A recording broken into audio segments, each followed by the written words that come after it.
Hello, hi YouTube family. I hope you have had a wonderful day today. Well, if you're new to my channel, I'm Valerie. I'm a self-empowerment coach and a soon-to-be new released author. Here on this channel, I help high-achieving women cultivate healing and rebuild self-worth after a toxic relationship.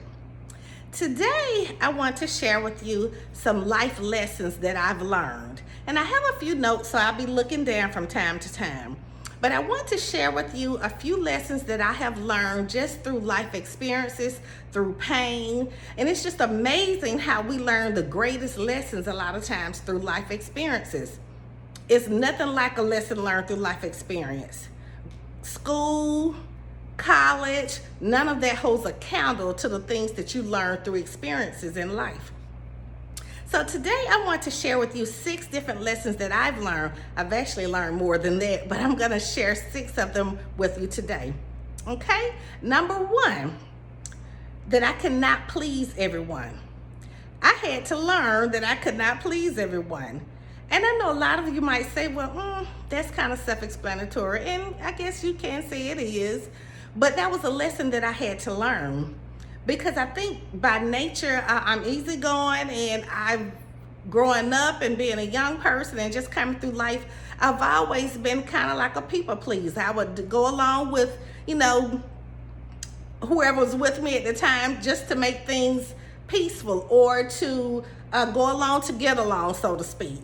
So, and I would do things to, I won't say to my detriment, but I was somewhat of trying to please. Even if that means I was left out and my feelings were left on the ground, I would do whatever to make it right for the other person so that they wouldn't feel inadequate or feel some kind of way. So I had to learn through life that you cannot please everyone, and sometimes you just have to, most of the times, you just have to make a decision or, do whatever it is you're doing, as long as you're not hurting anyone, and just be on your way. And that everyone is not going to always agree. Everyone is not going to always be on board, but that's okay. As long as you're not hurting anyone and you're not imposing any danger or infraction on someone else. So that's the number 1. And they're not in any chronological order as far as importance. I'm just sharing them in this order. So number 1, I had to learn that I could not please everyone. Number 2, I had to learn that peace of mind is the most important thing in this world. And to me, literally, peace of mind is the most important thing.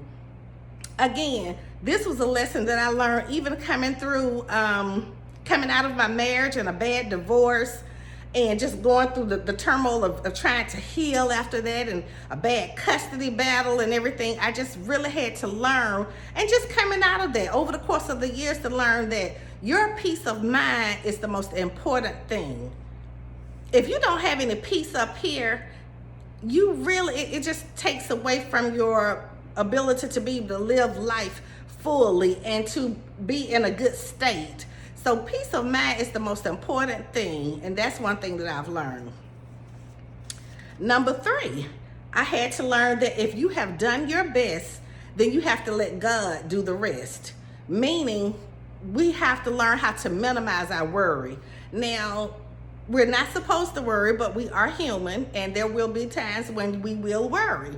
But I had to learn that, Valerie, if you've done your best, you put your best foot forward, and you really tried, then pull back and let God do the rest. Just leave, as I guess I would say mentor in spirit would say, Dr. Charles Stanley, a pastor that passed away earlier this year. I think he was the pastor of First Atlanta Baptist Church.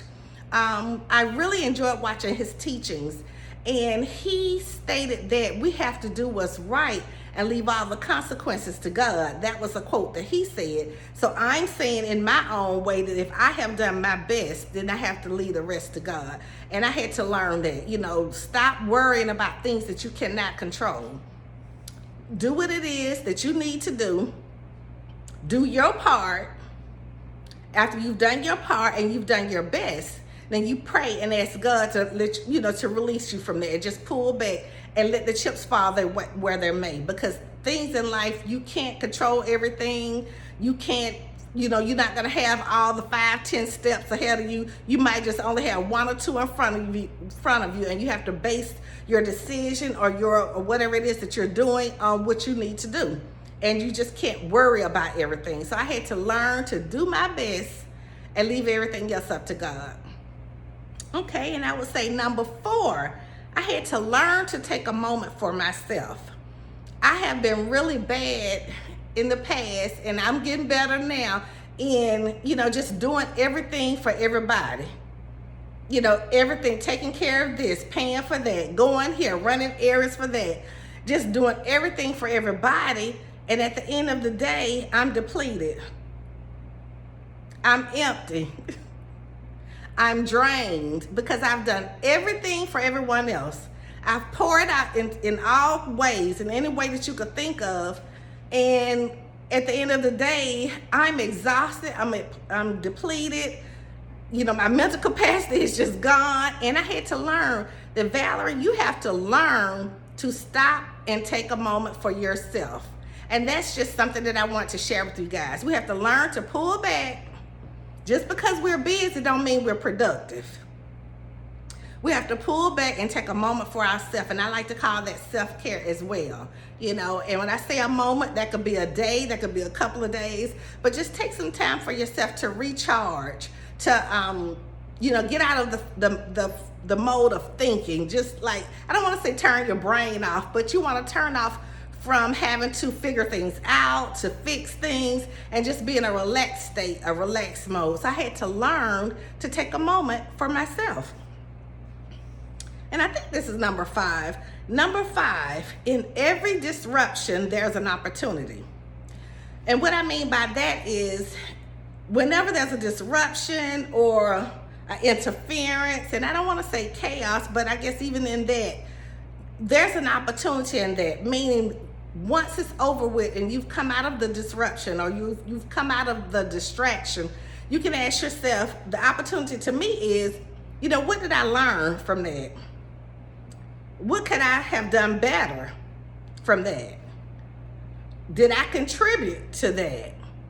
And take the lesson from that and try not to repeat it again. So for every disruption or distraction in life, there's an opportunity to learn something from it, to do something better from it, but there is an opportunity. And number 6, I had to learn that being easygoing does not mean you're weak. Because I have a nature of being pretty easygoing, and I think sometimes that can be taken advantage of. And I had to learn that. I had to learn that because, and you hear certain things or whatever, but I had to learn that because you're easygoing does not mean you're weak. And it's just a lesson that I had to learn. So I want to share these 6 lessons, life lessons that I've learned just through living, through pain, through experiences. And I'm so glad that I've learned a lesson, because now I can take that lesson and move forward in a positive way. I cannot repeat some of the same things possibly that I've done before. And I think this life journey is all about learning. It's a journey. We're never gonna just actually be perfect at it. It's a journey, but we should get better at it as the days progress and as the years progress and as we get older. We should learn things from it, implement those things that we've learned, do not repeat the same mistakes, and get better with each day. So I want to share that with you today. Just 6 things or 6 lessons, life lessons that I've learned. Okay? I hope this blesses you. And if you enjoyed this video, of course, I ask that you subscribe, give me a thumbs up on it, and I will see you on the next video. Have an amazing day. Bye-bye.